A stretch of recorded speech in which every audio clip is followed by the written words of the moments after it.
Started. All right, terrific. Hey, folks, it's good to see you back again. This week we're covering, what are we covering? We are talking about using MeteorJS to build side hustles, and kind of curious to see what kind of side hustles you might have built with it. We put a poll out earlier on this week and solicited some impact and some feedback, and it's really curious as to what the results were. And we're going to get to that pretty much after we cover the news. This, I believe, is episode, what episode is this? This is episode 84 of This Week in MeteorJS, a weekly newscast of the MeteorJS Dispatches podcast. I'm Alim Gafar, streaming to you live from New York City. Hello, everybody. My name is Dvorak, coming to you live from Prague, Czechia. Oh, hang on one second. I'm supposed to be producer here, and I'm not producing well. Hey, and this is Küster from Germany. All right, guys, and yep, all three of us are here. Did we have the I guess we didn't have the. We didn't have. There we go. There we go. We've done 84 episodes, and I still don't know how to do this thing properly, and that's all right. So, guys, before we get into the news, which is where we're going right away. I want to tell you, I was robbed recently, and let me explain what I mean by that. Some of you know the site. Hang on, let me just do this. .com. So let me just post this up here and share my screen for a second, if you don't mind. Where are we here? Okay, let me do some screen sharing. Okay, so the point I'm making is, yeah, I was robbed by these guys.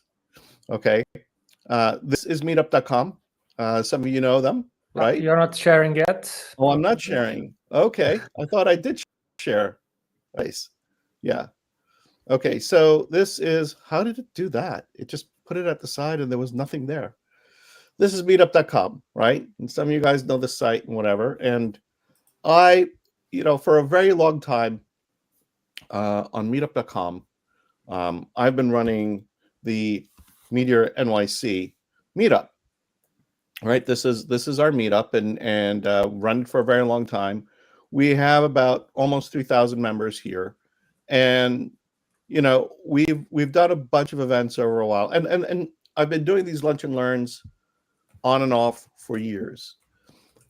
And lately I've gone back and have been starting to do them again. And we get a few people coming here or there, but really what we wanted to do is move people from that community. And let me get rid of this now, from that community over to where the Meteor community hangs out, which is in the forums, which is on the Discord, which is on the Slack. And I pay quite a bit of money to meet up every 6 months for the privilege of having this community there. Now, it's very much not a hugely active community anymore. I don't do in-person meetups. And I've been wondering about, should I carry this cost with me? I've been doing it now for about, I think, 6 or 7 years after MDG decided to stop covering the cost. I picked them up. And in November last year, you know what they did? They doubled the price. And so because it's on automatic credit card, I didn't notice it for a while. And so I happened to notice it early in March. I was like, I'm not getting a huge benefit out of this. Why am I continuing to pay for this? Why don't I just wind it down? And so earlier on in April, I started going through and pulling down the data that I needed, because they don't make it easy for you. And I just wanted to get my data. I wanted to get all the information, all the enrichment that I put in on the user accounts and so on, so that I could pull it down, because for the past 8 years, maybe more. Yeah, 8 years. I added a feature into the signups, which was I asked people for their LinkedIn and their email addresses because often we would have, first of all, just the LinkedIn, because I wanted to be able to socialize with them, and I was doing that for a bit. Stopped after a while, but really I should, just add them to my LinkedIn so that they could stay abreast of what's going on, and that was the idea. And the other is the emails for anything that we do in the Meteor community. And we do have the newsletter, which haven't done very much with recently, but we might get back to. And also just dropping them into the forums and finding a way to automatically create accounts for them so they'll be part of that community. So I've been trying to pull all of that together and get off. And I was ready to pull the plug on the credit card, because the minute you pull your credit card off, it just it starts looking for somebody else to pay, and you're no longer the lead organizer anymore, right? So I didn't want to lose that. I wanted to get my data, and then I wanted to sign off. And so May 1st comes around, and I'm still downloading stuff, and I'm still, addressing it and so on. And then I get an email. And by the way, they used to bill me on the 5th. So I thought I had time. And on the 2nd, I got an email saying, thank you for your payment. And so now I'm committed to a next 6 months of being on this frickin' platform that I don't want to be on anymore, right? Because I paid for it. And, it's one of those things where once you pay, you should not get your money back. So that's it. So here are already 2 takeaways for side hustle guys. Don't you think? So first takeaway, there are users like Alim who are paying for years. And the second thing is, if you don't do a monthly subscription, then you will make your users very angry. And if you don't announce your increase in cost, you will also make your users very angry. So if you don't want to lose users, keep thinking about what they did. It is frustrating. Hang on, let me just how do we get this back to an equal share again? Here we go. So it is frustrating. And yeah, I mean, I've been looking for a suitable replacement to Meetup. Here's my argument with Meetup, by the way. Here's my problem with Meetup in general, which is they have not really progressed as an application, as a platform. In years, they haven't really added any meaningful new features. And what they've done is they've taken the features that you're used to having, and they've put them behind either a paywall or a higher paywall.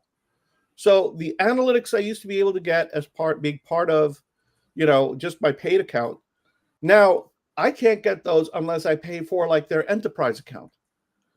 And I'm not an enterprise, and I don't have that kind of money. When I was at MongoDB, we paid for an enterprise account. We had access to everything. It's simply ridiculous. I don't know what they're doing with that business. And I don't see the value in it anymore. And so what I want to be is in some particular, a technical community, right? That has different sub-communities that do meetups of some kind, whether it's virtual or in person.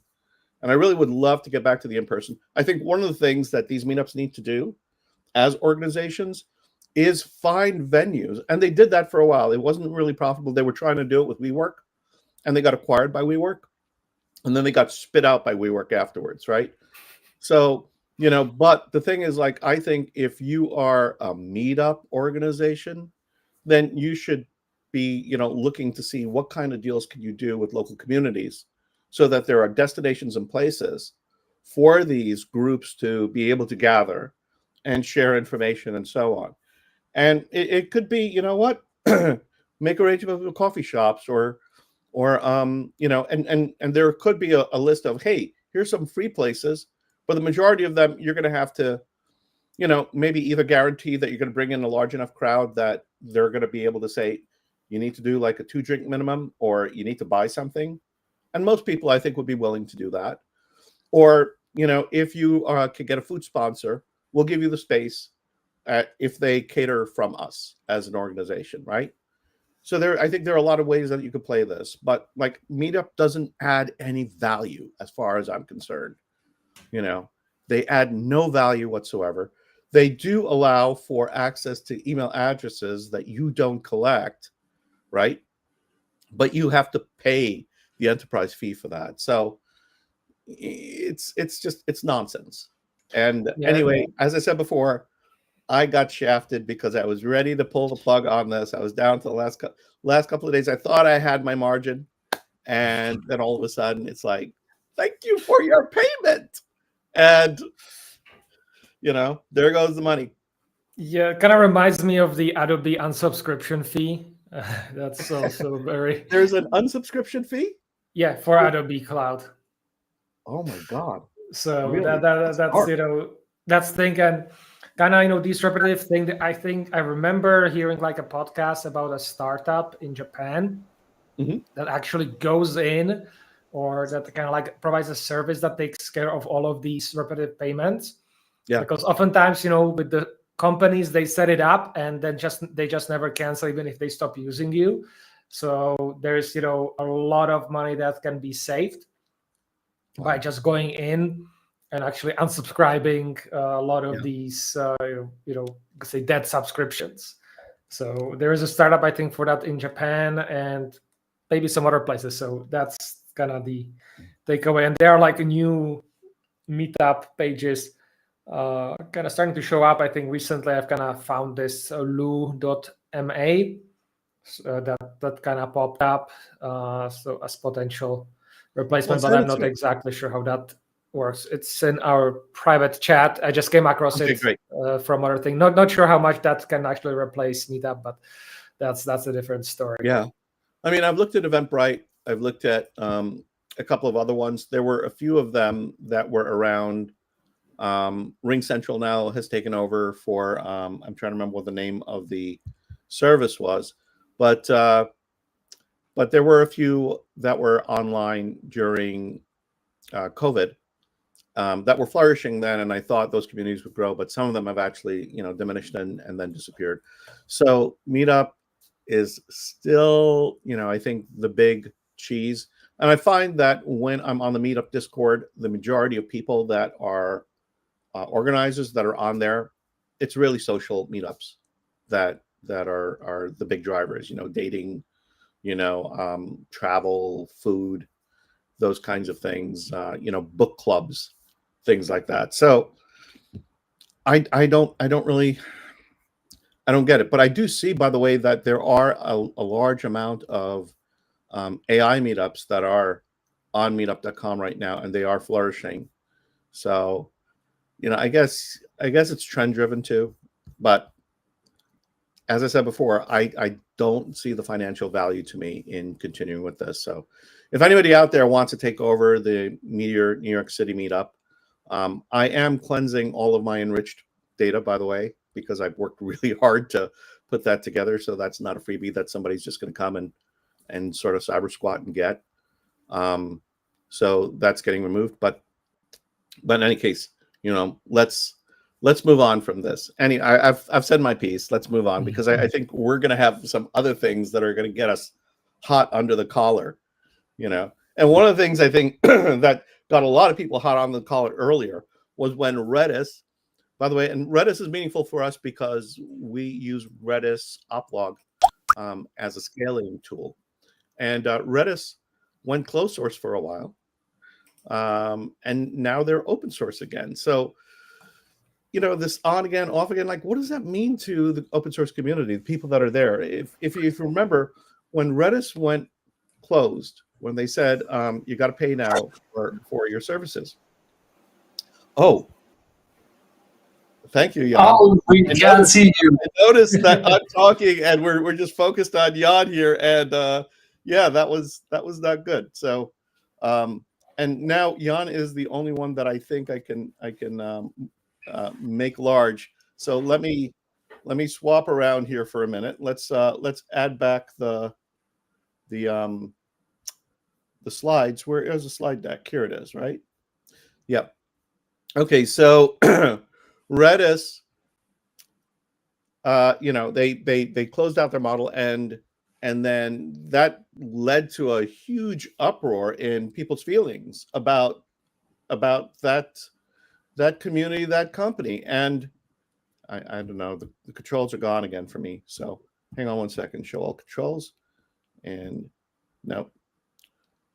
Yeah, okay. So 1 second here. Let's see. Oh, no. Whoa. That is too much. Too much Alim. All right. Let's just leave it like this for now. So the problem is that, you know, what happened after that, what happened immediately after that is a project got kicked off, forked from it, called Valky. And that got a lot of support from Amazon and other companies, and it became really, really, you know, big. And, you know, was Valky big enough to kind of kick ass at Redis and cause them to make this change? So Rowan Trollope, I don't know if he is the person behind the Redis project. Do we have that on this? Any screenshots for the story, Jan? No. Let me bring it up. Yeah, so Rowan Trollope has written this article that talks about Redis being now under the AGPL version 3 open source license.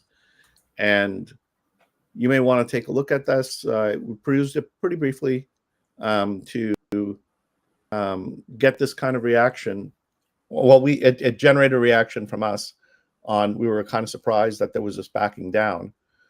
But let's talk about, you know, among us, you know, what does this mean for open source projects in general? I mean, this is not, I think, a good look, is it?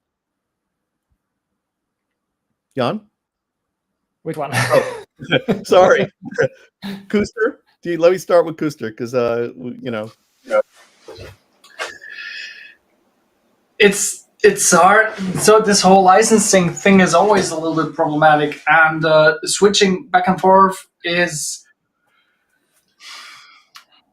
what I think here is that it reminds me of the same issue we had with React when they changed their license back from this what's the name, this patent clause issue back to, I think, MIT or something. So they changed their license back after the community got an upfront. So it was a similar thing. Yeah. However, I think that's my personal thing. Things like React or Redis, they are so big, it doesn't have an impact. Their name or their brand is already established. And no matter what the competitors do or what this happens, like if you don't F up big time, yeah, I think this will have no bad consequences on the Redis brand, and it will, to me, I think it will just continue as it does. So you don't think this has had an impact on the community that works with Redis, that helps file bug reports, you know, puts in pull requests? No, because I think that remains untouched in a certain sense, unless you're really concerned about this whole licensing issue.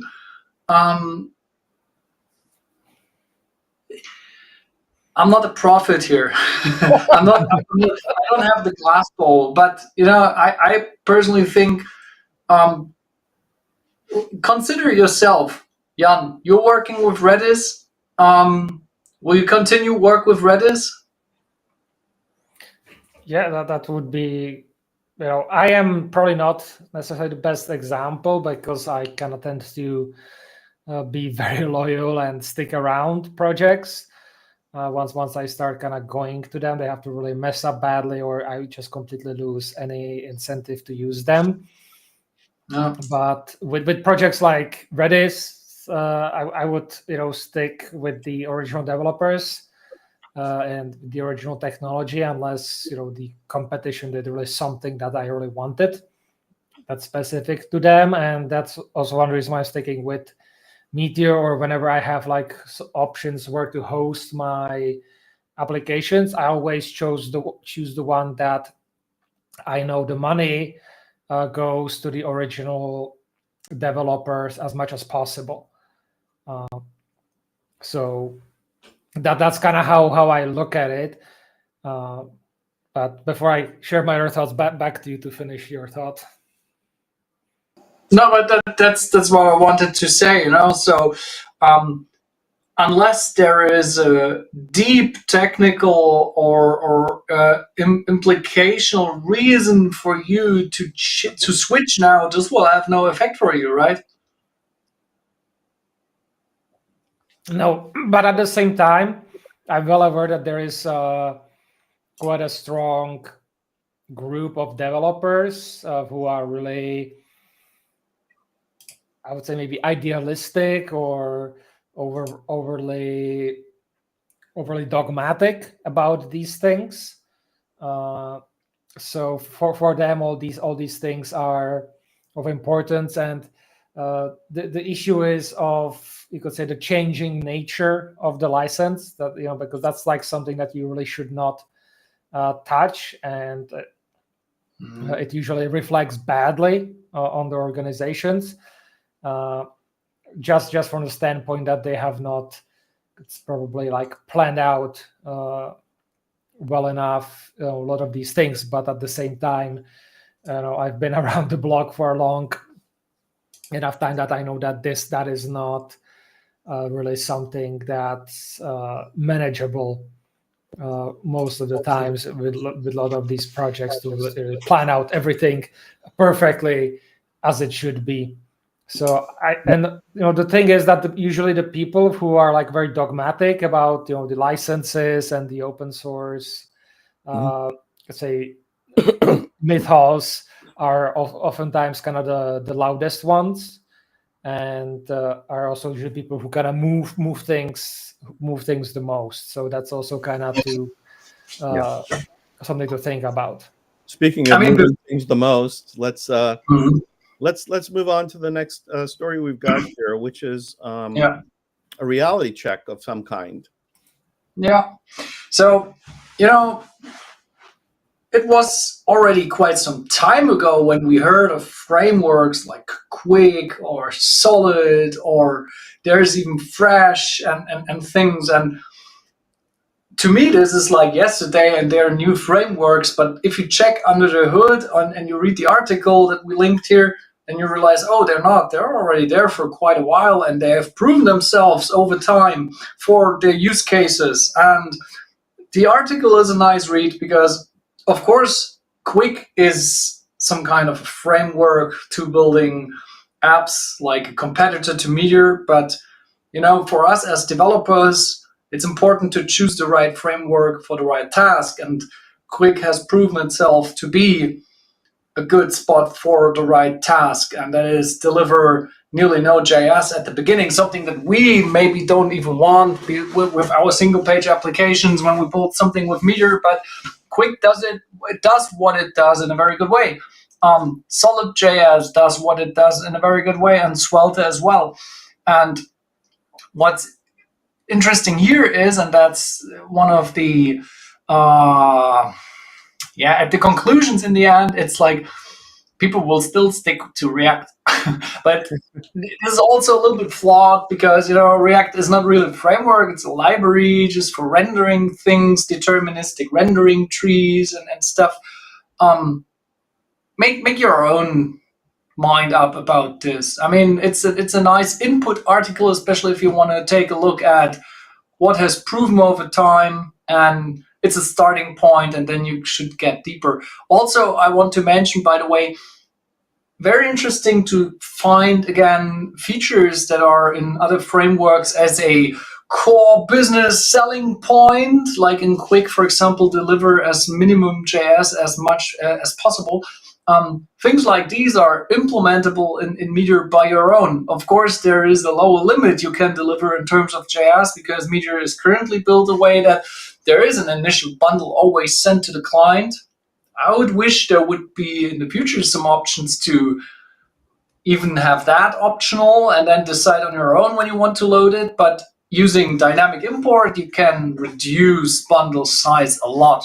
And with exact code splitting, so if you know how to use exact code splitting and dynamic import, there are various ways to reduce bundle size, for example. But there are other things like island architecture and edge rendering and things like this that are not implemented in Meteor. But this is always the question if this is really a use case when you're using Meteor. Yeah, so what was the at the end of the day? What was the reality check? What were they saying that actually worked or didn't work? I think one of the things that you pointed out to me earlier was that they were saying that the overhead, right, or the learning curve on something like Quick was super high and making it more difficult to adopt. Was that one of the takeaways, or were Yeah, there I other didn't things? went into that, but there is like it comes with a different mental model than you would expect from your architecture. But I think this is true for every framework. Every framework has a certain mental model, and when you want to learn a framework, you need to learn the mental model. That's how it is. If you want to learn Django in the Python realm, then you have to understand how Django works, and this is totally different from how a Node application will work. And so you can't just you come with your async await thinking of computation and then apply these paradigms to Django. It will not work. It will make you go crazy. You have to adapt what the framework offers you. And that's the same with Quick, and that's also the same with Thrash or with Astro, and of course with Meteor. Yeah. I think also another, or what's actually written there, the kind of the takeaway is that really, the hello world apps and the fancy showcases, they don't really matter. What really matters are the code reviews, tickets, velocity, postmortems, and kind of how it evolves over time. And then another takeaway from this was that React, Next, they are not going anywhere, but neither are the competitors that have sprung up around it, which is kind of interesting. And then the question also kind of what I have from that, okay, so we'll see even more potential fragmentation, or how that's going to look like in the future, which that's for discussion. So is this something that devs in general care about? And let me segue into the next story, which storyteller, I think you're gonna pick up. Is that right? Yeah. Mm-hmm. Okay. So kind of to answer that's I think that's a big question, because I would say I've kind of have this maybe wrong mental model of the kind of the dev sphere, or can I kind of put it in developers into two main brackets. They're like sub brackets, but that's how I put them in it, which is the developers who are kind of like in the corporate, who just do their 9 to 5. They just code what they are going to code. They don't really care about anything else. And then you have the devs that are more involved in the open source. So that's people, for example, like developers who discover the executors, or the people that actually build the tools that we use, because these are usually developers who go above and beyond just their job, who like really dive deep and kind of look, why is this a few milliseconds longer than it should be, and all those things. But this is kind of a reminder story. I've talked about this 2 weeks ago. There is the State of Devs survey, which is a new survey from the State of series, and that asks you about all the different things. What are your hobbies? What are your favorite books, movies? And this week is the last week that you can answer that. It's always fun to answer this survey, and you can sometimes learn a lot of new things. In this case, probably you won't learn anything new until we have the results. But I highly recommend people to fill this survey, so we can kind of get better idea, who are the devs, and in this case, I would say the devs who are involved, in the community, and to kind of get better to understand us, as a community of developers, and because I think big part of being successful is to understand yourself, and then of course ourselves as a community. So please help up with this project, and I'll be looking forward to see also how this evolves over the coming years.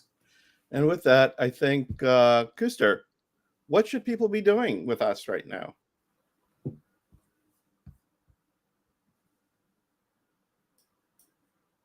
Küster? Sorry. Oh, sorry. Yeah, if you have a fun time like we do, and you're not constantly brain foggy as I am, sorry for that, and you really want us to get bubbled up in the algorithm, then leave us a like. The like button is right below the video and helps us to get more visibility, reach more users, and hopefully also get more subscribers. This is what you want to hit, the thing that looks like that. All right, and with that, I think we're getting right into the Meteor news itself, correct? That is correct. So let's get started. It's been actually pretty active week when it comes to it. A lot of news. And first of all, the big news is that Meteor 3.2.2 is out. It's a patch release, as the version suggests, and it's overall a security release, especially if you are using Meteor with binary proxy and all that stuff. Then you definitely have to have this update, and that's what I'm going to say because it's a security release, and I don't want to give some people ideas. So please update. And with that, we have a exciting person coming to the forums, which is Abigail Watson, talking about that it's actually 10 years anniversary for the checklist manifesto, which was built, using here Meteor Desktop, and she vibe coded it recently to do a rewrite so it works again. So definitely check that out.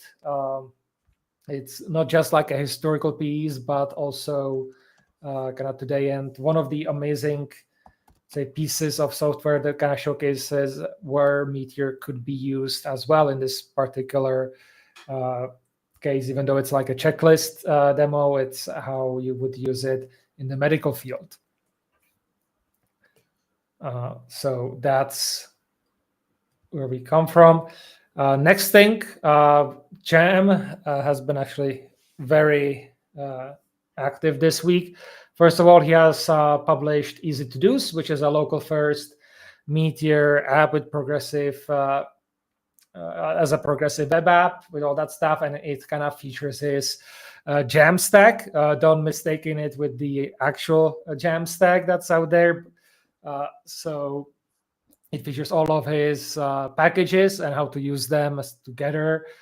So super exciting. I'm also looking to hopefully find some time to kind of go deeper into that. And I would definitely recommend for everybody, especially around with the methods and PubSub and offline packages, to kind of see how to best implement them for performance and offline capabilities.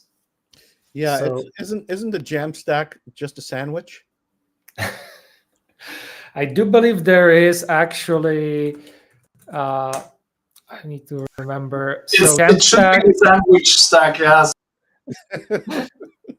So let me actually put that here on the screen, the actual official website here of a Jamstack. It's an architectural approach, pretty much for kind of headless. I haven't looked exactly into it, but I've looked it up. But things like Next fall into it, Gatsby. So it's primarily focused, I would say, mostly around or websites that are more statically generated. So, and it's mostly, you have your kind of statically generated or like your front end, and then you kind of get everything from the APIs.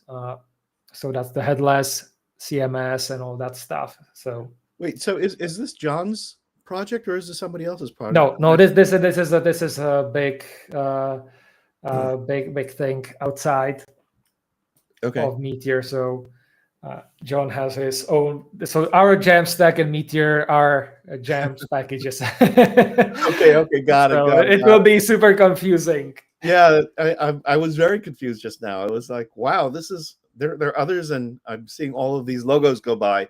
And like, Yeah, wow, that's a different thing. This is more than just your ordinary jam sandwich. This is something else. You know, that's pretty cool. So that's so we can check out the repository and all that stuff. So a big thing also. Actually, let me just apologies. I think I've missed here. So I'll just mention it also when we are on the topic of Jam. He also has released PubSub version 0.5, which has improved update async to send less data over the wire.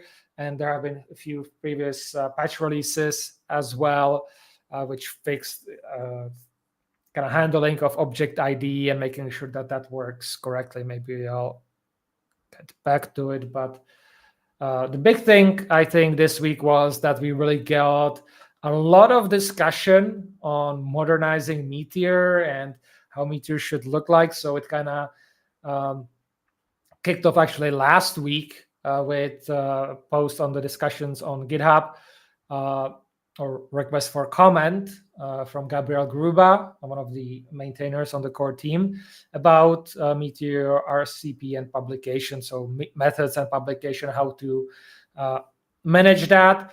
There are various opinions on that, and I think we are kind of splitting into two camps. One which kind of wants to follow the validated schema original approach that kind of the Jam method is following, and ones that really want to get kind of more into it to have everything TypeScript covered and types covered. So that's a kind of like the two camps, while the Jam method direction is that we can just do with JS docs when it comes to it.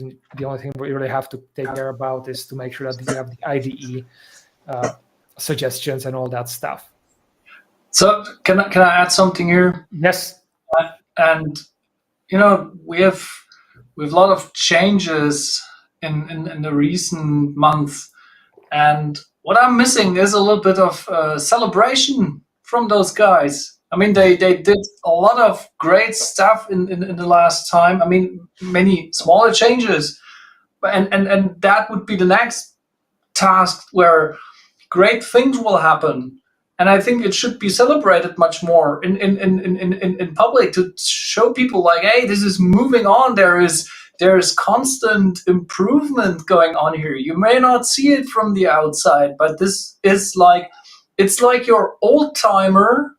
Not your crappy rusty old timer, but like your awesome old timer that not only looks good, but that is also constantly managed under the hood to keep its value up to date, And I just say like this needs to be put out much more into the public. What happens there? Yeah, and we will see also with the upcoming release of 3.3 a big, I would say, performance upgrade in the build tools. So let's hope that will come back. But I'm going to do my part. I'm doing my part here, and I will continue putting that out. Maybe we need to get Gabriel on the show and have some constant release parties, like 3.3 release party, and then 2 months later the 3.4 release party, and we just do release parties. I think it would be great to have somebody from the team joining us on a regular cadence. Maybe every other episode or something would be awesome, just if they pop in, because then I think what we have is we have a regular sense that, even if it's not big news, just something that's happening, they can kind of like give an inside story, a little bit of, what they're working on, maybe tease some new developments that might be coming, or even, suggest, hey, we're looking for feedback.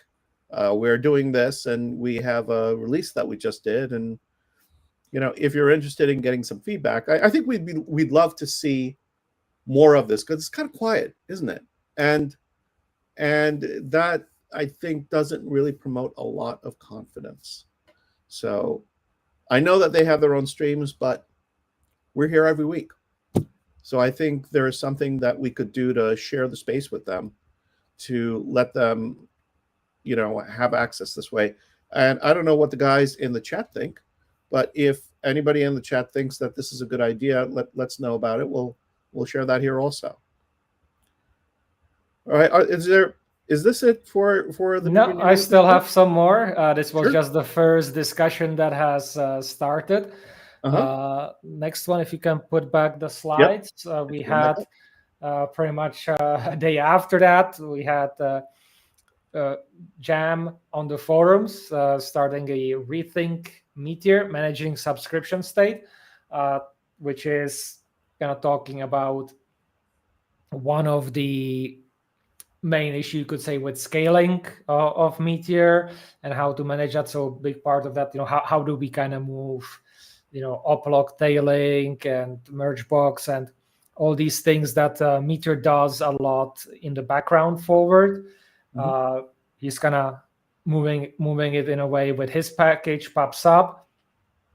So there's a discussion quite lively ongoing on that. And oops, is that it? Let me double check if I have not missed anything. We did the like before, so let's move past this. Yeah, just a moment. There we go. No, I'm actually sorry. Apologies, I'm missing here one slide. There's another discussion. Okay. That is, what if Meteor was created in 2025, which I would say is kind of the big encapsulating discussion with both of these discussions that were mentioned. Mm-hmm. And so that one is so that one is that is the big one right now that you can jump in, and I would highly recommend it, especially if you want to have your opinion heard on shaping the future of Meteor. And I have it on this slides together. Apologies. That's all right. Let me switch back here now. And is this the slide you want? Yes. So I actually need to technical difficulties. Skip it. Yes. So if we kind of look at these are kind of the three big discussions that are going on. And again, I highly recommend everybody to jump in, at least to kind of get the idea where potentially Meteor might be headed, and let us know what you think about these topics. Excellent. Be part of the community. Right. And hey, folks, if you are hanging out watching this thing and you haven't joined our community yet, why don't you hit the subscribe button and become an insider with the rest of us? And that way you'll be notified when we have a new episode coming up. Even though that we're doing this weekly, there are opportunities. And by the way, I noticed that the other Jan is there, and I'm talking, and I did it again. Horrible producer I am. But yeah, hit the subscribe button, join our community, and that'll help us keep growing. So maybe we need a director that gives us some more direction on. Maybe if we have enough subscribers, we can hire a director or a camera person, and then our production value will raise definitely, and then we can also add some animators that will do fun stuff all the time in the meantime. Keep dreaming. So let's get right to this. Jan, storyteller, what's happening now? So we are on our topic. Let me jump back here. So we are done with the news. There you go. So we are now on our discussion topic, which is what side projects have you built with MeteorJS? What side hustles have you done? And I thought we would see a lot more activity here, people proud of the things that they've done, willing to share it, and so on. Now, we've only had this up for about a week, so maybe there's a reason there why we haven't seen more discussion. And we did have a response back from Paulo, right? And Paulo in the in the thread, and let me get to the forum so that I can pull it up. Replied that he's built a whole bunch of things, about 12 different applications over time. And let me get to my stuff. How do I see my stuff? That was in community, and here we go. So should I just share my screen, or what should I do? Yeah. Okay. That's one option. Okay, so let's do this real quick. All right. By the way, you probably know that whenever I'm doing sharing, it's never quick. It's one of those things where, all right, so now I'm sharing my screen, I think. Let's see what we've got here. All right, and so this was the post. What side projects have you built with MeteorJS? There's still time, by the way, if you're around, you're watching this, and you want to let people know what you've also built with MeteorJS, whether it's a side hustle that you've been able to make a profit from, or it is just a tool that you've created. And I thought we were going to have a lot of community input into this. What happened was we did get a response from Paolo, and Paolo said it's a nice initiative. He's built a lot of projects, all started as side projects. Many of them are not around anymore, but he said that he believes about 12 of them all together. And anyway, there are some side projects that he's built that made some money. So this ProPy data, let's see what that looks like. So this is an application that he's built that he's able to, as a hustle that makes money, built on MeteorJS. I think we featured this in Meteor in the Wild, which was several episodes ago. So you might want to check out that episode if you're interested. Yeah. And then there's Okra AI, which I don't think we've seen before. Right? No. I haven't. Yeah. So this is kind of interesting. Everything to scale your sales. So it's a sales automation or a sales help tool of some kind. So, and again, this is built with MeteorJS. So really cool. Thank you for sharing. And I think we'd love to talk to Paolo at some point, maybe have him on the show to kind of go deeper into this.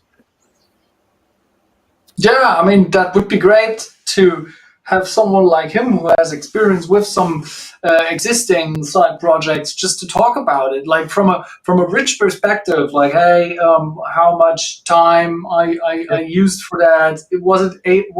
How was I able to incorporate that into my daily life? I mean, a side project is definitely something you do aside your other obligations. I mean, like for us, the stream is our side project, obviously. Yeah. And so you do that on top of your existing obligations, may it be your family, your job, sports, or whatever other obligations you have. And I can tell from the stream we're doing here that it's not easy to manage everything side by side. And so developing a full application that even makes money, that's an awesome job. Yeah. So congratulations to that, definitely.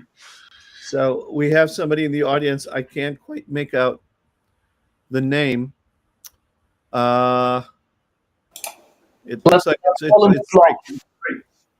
yeah. So it says it might be easier to promote if or when Meteor uses Vite or some other build system. SWC is good at what? At step, but there's still rough edges, especially with ESM packages on NPM. A lot of acronyms there. A lot of shorthand. Thank you so much for your input there. Yeah, so one of the other things we have here is Storyteller. Why don't you chat a little bit about your projects, right? So you said Literary Universe started. That's your company today, right? Yes. Started as a side project? Yeah, that started well, started as a school project, and then it became a side project, and now it's again the main project, and we are hoping to launch officially next month. So as you can imagine, I am very time stressed with everything and getting everything set up, and I'm hoping that we'll at least get to a point where the project can financially sustain itself. And then what's this other project? Oh, the Impact Conference. So Yeah. both of these are built entirely on Meteor, or are they fronted with some other technology? So, well, originally, if we look historically, the Meteor Impact was hosted back then on Pathable, which was built on Meteor. Yep. Right now, what you see is just a static website, nothing too fancy. And we're gonna see where we end up with all the other technologies on there. So that's still evolving for the future. But it's sponsored by Liter Universe, so part of it will be using Liter Universe, aka also Meteor, under the hood for part of the conference as well. So And the conference is going to be driven off of Big Blue Button, which is built with the version that you're using is built with MeteorJS. No, we are on the latest version, which sadly has moved away from Meteor. Okay. Which, when I kind of look at their reasoning, was like, okay, you just did not really want to take, too much time trying to scale Meteor. Instead, you just decided to migrate to something else. But that's a different story. All right, very cool. So, Küster, were you about to say something? So the scaling issue is definitely something we have to discuss in the future. Jan, I really love your loading screen. Can you show that again? Yeah, I'll go right back to it one more time here. I would like to have such a nice loading screen. I mean, I only have these cheap spinners. So your designer is definitely doing a great job. So this is also something that's crucial in a side hustle, is to definitely have a decent design. And this is in my opinion, if you don't have a designer, to me, this is the hardest part of all this. Yeah. So, Küster, you have a side hustle that you can't really show right now for contractual reasons, et cetera, or deal reasons. I'm currently not allowed to disclose it. No, it will be. I will definitely make a sponsored stream episode in the future, sponsored by it. But for now, it's undisclosed. I can just tell you it's about. It's a very specific niche product in the realm of surveys and consulting. But it's also built with Meteor. And I managed to do quite some awesome things that I didn't expect to work with Meteor. And so we are still in the preparation phase. So I'm not doing it alone. I'm doing it with a colleague, and it came out of another tool we wanted to have as a side project, which is much more bigger, also in the realm of surveys and consulting and all that stuff.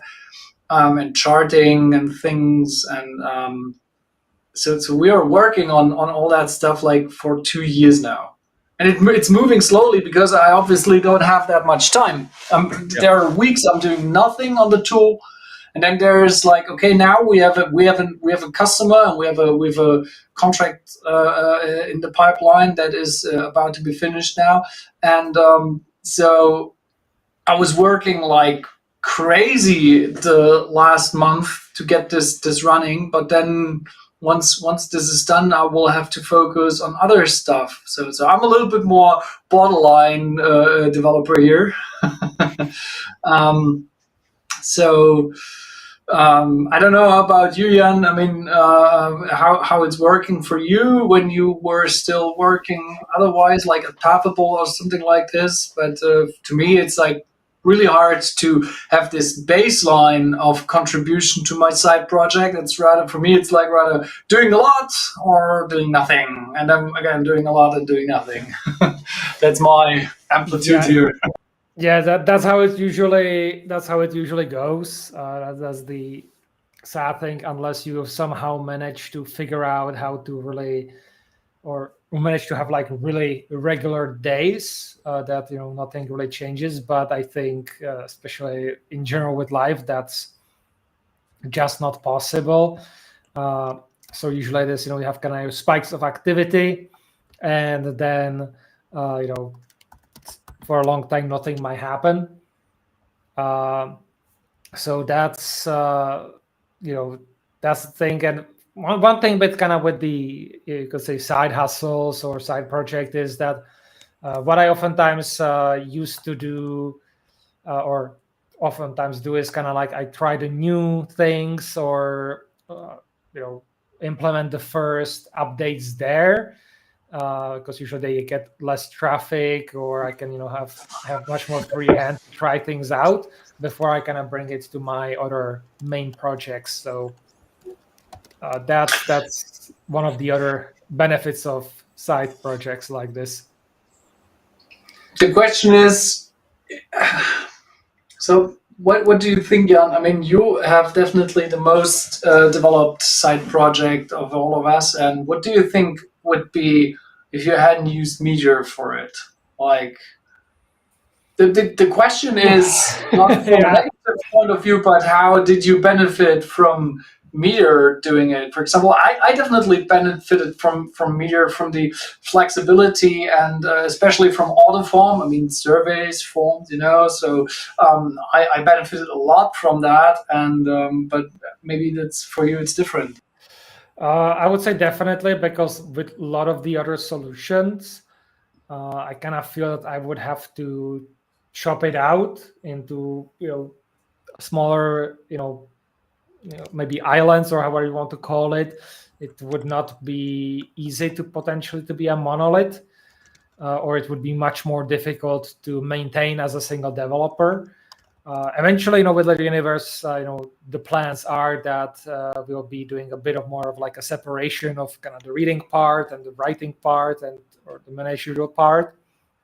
But that is, more in the future. Right now, it just wouldn't make sense. It would just increase the the field I have to cover, and it would just be much more difficult to manage. So with Meteor, I can kind of keep everything together in one place, in one code base, and it just works. And oftentimes I look, for example, nice example would be for example, GraphQL and all that stuff around.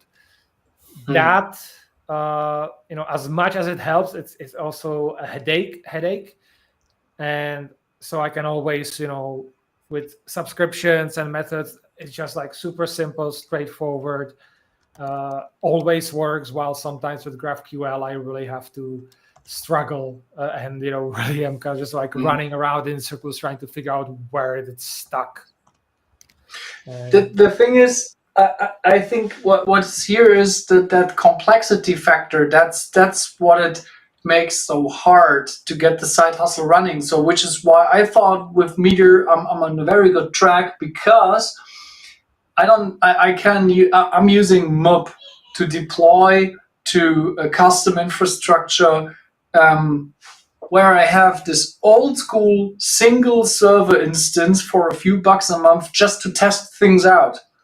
I know for like when we will grow and we will have more demand for automation, we will definitely move to a cloud environment. But if you want to try things out and you don't have any money, that's the thing. I mean, I don't have any money to spend on these things right now, besides a few bucks for a test server. And what I want is, I want to have this test server and want to play around with it without generating any code. So I'm deploying it to the test server and do all that stuff, testing out like how it's working with passwordless versus 2FA and all that stuff. I need to test this not only on dev, but really in a staging environment. And this is where Meteor is really great for, because you can install database, framework, everything in one stack there, and I don't have to manage all that crap what I don't want to manage. I just want to hit the deploy button and it works. I mean, that's the same way how Galaxy works. It's just that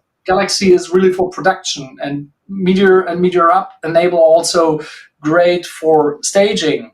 For example, when you do or when you're transitioning like from a bootstrap to production, like to a more professional environment, then you're in good hands with Meteor. And I feel always like when you're in that realm of you can decide for anything, like then as a small team, you feel like left alone, because like, I don't have a cloud architect. I don't know all the Amazon AWS products, and I don't want to compare 5 database vendors, and I don't want to compare my process managers on the server, and I don't want to compare all these options. I just want to get it run like in the old days when people use PHP and LambStack to run some crappy vulnerable personal websites. But I mean, that's sometimes you need that. Sometimes to just time to market is of the essence when you have a side project, in my opinion. What I would love to see at some point, and this is my little fantasy, is having my little home lab with my Raspberry Pi as my development deployment, or not even development, but really sort of like my prototype deployment platform. And then I open a tunnel with ngrok and let people get access to it so that they could just, play with it and test it out. That's zero cost at that point. That'll be pretty awesome if I could get an actual build to work on Raspberry Pi well, in a very, very simple, easy deployable fashion. So that's kind of cool. This is to me, the question really becomes, when you're doing these side hustles, why are you using MeteorJS rather than some other stack? Is it because, and I think Küster, you've kind of mentioned this, right? Like the mental model, right? The overhead in terms of what you have to build. The thing that I think we always come back to is, with things like Meteor, you can just focus on building the app, and all the other externalities, the database, your build scripts, and so on, which you would normally have to manage and think about, you could put that aside and just focus. And to me, when you're working on building a side hustle, as you guys have mentioned, it's a side hustle because it's not the main hustle. Right, the main hustle is the thing that you do to live every day, and then when you get some time, you get to jump on these other things, right? So the question is, are you using Meteor just because you're familiar with Meteor, or are you using Meteor not only because you're familiar with Meteor, but because it allows you to context switch from your main hustle to the side hustle very quickly, without having to deal with like all of the other things that other frameworks demand from you? So that's where I was kind of with this. Go ahead. I can easily answer that question for you. So initially, I used Meteor because of the features we wanted to incorporate, because there were definitely live features, or like the subscription-based pops up was very important for the initial idea. But for the idea we have now, it's not required. But I used it because of the transition is easy. I know the packages, I know the architecture, and I just get things done very quickly. And at that point, I think it's still working out.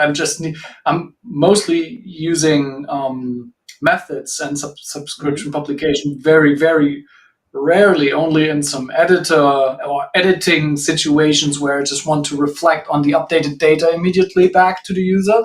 But apart from that, I'm just using methods, but it works out. I don't need any REST endpoints, just using RPC style methods. and get things going. I mean, my customers wouldn't care if that's a REST endpoint, at least for now, because we are not at that point with any APIs or REST endpoint for externals, but that point will come in the future. But as long as nobody's concerned with that, why should I build it around that idea right now? I mean, I'm not working on it for this. I just want to get it done quick. I want to be fast on the market, and I want to get an income stream very quick. And I mean, I'm still not writing bad code, but I don't need to be formal or complete. Yeah, I was working on a project a while back called Fleety. And Fleety is a fleet management application. So as you know, I've been in the boating community for a while. And when I was a Commodore, I wanted to be able to provide some level of safety to the boaters that were out there that, you know, a lot where the waters that I'm in are coastal waters. And so because this is New York City, anybody that's sailing around here typically has a cell phone coverage, even when they're out on Long Island Sound. So from my bay and the big waters that you go into, there's still like cellular coverage. And the idea was that I could use the data that the GPS data that was coming off the phone, put it into an application and then reflect it back on a map so I could see where they were out on the water without them having to buy very expensive equipment to broadcast their location. And in that way, you know, we could just sort of give an opportunity for people to track this. And I was building this with the idea that you could also do this with truck fleets, right? So it's just a different way of kind of managing things. And I had been building this, and I was using Google Maps for a while. This is maybe about 8-9 years ago when I was building this little side hustle. And then Google Maps changed the license model, and it wasn't free anymore. And it became very difficult. And I kind of abandoned that. And it's something I want to take up, but I don't know of any good free mapping services that I could use to do this. So if anybody knows, I'll get back to my side hustle at some point with MeteorJS, because the real-time live updates were really, really helpful. I did have to deal with, you know, being flooded with, you know, real-time information coming in, the GPS data. So part of dealing with that was I basically had put in my script, like, I'm not looking for like every second update, but like every, you know, 10 seconds I changed the interval. So that way it wouldn't like I wouldn't get like a DDoS on my own application. But again, there are plenty of problems that I have with it that I'm not so sophisticated that I would probably need some more help going forward. But again, it's one of those things where I put it on the back burner. I would love to bring it back up again, but yeah, that was some of the challenges I faced with it. So let's see what we have here. Oh, so we have from Dimitri, Meteor simplifies many things from full stack and dev environment to database and DevOps and everything in between. Totally agree with you on that. I think that is a good point to continue making. And he also has something else here. But some devs and teams love when things are done the hard way. I guess it feels like they have more value this way. Yeah. And oh, this is a suggestion to me, OpenStreetMaps. I haven't looked into it. I don't know. Do they allow you to do like a mini for OpenStreetMaps? From what I remember, there are like multiple providers that you can use, but it's a bit iffy with pricing and you know, kind of managing that. So okay, yeah. Part of the question was like, you know, what are the number of API calls you're making, and you know how much data you pull. So there's a lot there, I think, that you have to kind of figure out whether or not it's economically feasible. But I'll look into OpenStreetMaps again. Thank you, Dimitri, and let me know, and I'll let you guys know what I discover from it and whether or not I'm going to continue with this project. But yeah, that was Fleety. All right, guys, what do you want to do now? Do we want to continue on from where we've been talking? What's this? Is this me? Yeah. You have to share my screen again. We have a couple of reminders before closing. There we go. So let's get to it. So reminder number one, there has been an article a little while back, but since Meteor 3 is already out there and Meteor 2 will be end of life next month, I think it's a good reminder to remind everybody that you should migrate to Meteor 3. And there is this article, I saw a developer story about migrating to Meteor 3. It provides quite a good resources of how to do it, some comparison, which packages you might have to migrate and which one can remain the same. So definitely check that out. And then we have, say, almost a month, probably a month ago, with Meteor 3.2 coming out, which enabled a lot of profiling, CPU profiling especially. And we've asked you back then, and that still holds. The team is asking you to share your CPU profiles on the forums, or you can send it to them so they can know where to improve the build tool. And there is a article on how to best do the CPU profiling, so you can see where there are issues and to see if it's Meteor or if it's something in your app, and all the ins and outs, which to my great shame I still haven't gotten into, but it is out there. The article is there, and all the resources as well, and this is on the official Meteor Dev2 blog, so definitely give it a read and to kind of upgrade your own knowledge. And final reminder, Meteor Impact is coming out soon. I'll be starting to push a few or more updates will be coming out soon. I have already people interested in giving talks, so some exciting news will be on the corner. But right now you can go to impact.meteorjs.community and sign up for the conference. And also, if you want to do a talk, a workshop, or anything, there's also a sign up for those as well. So get it on your calendar. The clock is ticking. We have a eureka moment from Dmitry over there. He's got to update his packages. Yeah. Oh, he's got a hot take. Drop support for version 2. I think I might probably do that as well to kind of. No, he's saying that in his opinion that they're dropping it too quickly.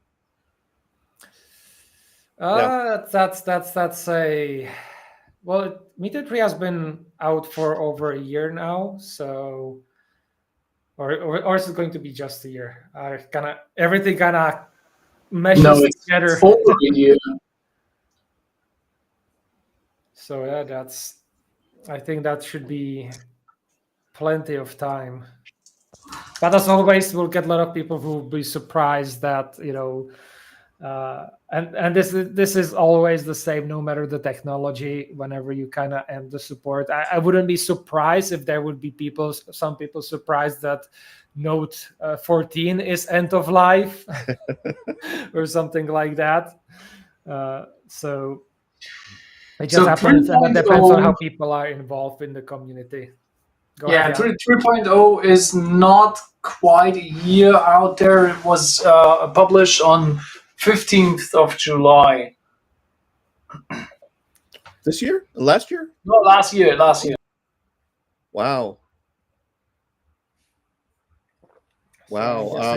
Dmitry says that he believes that almost 80% of the websites that are on MeteorJS are still on version 2.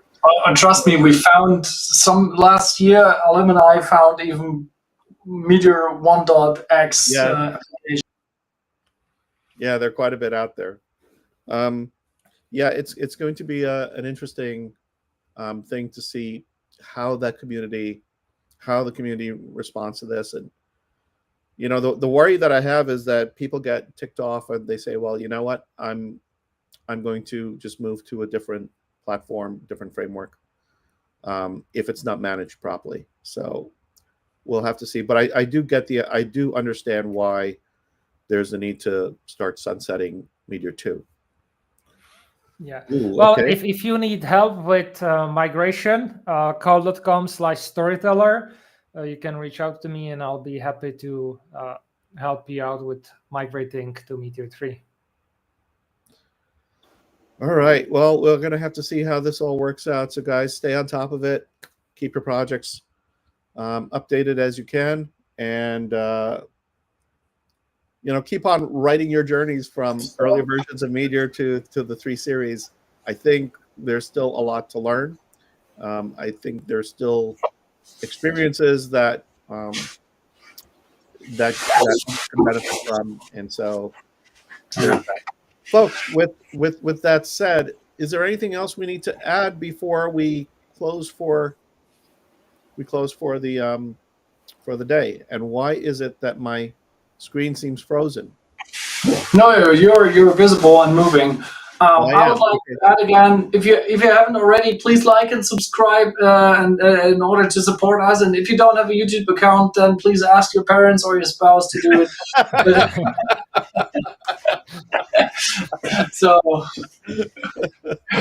so they will get always the news out when a new episode is launching, and then they can tell you, and then you can tell us, and everybody's happy. And with that, I'm going to say have a great weekend, guys. Take care. Bye-bye.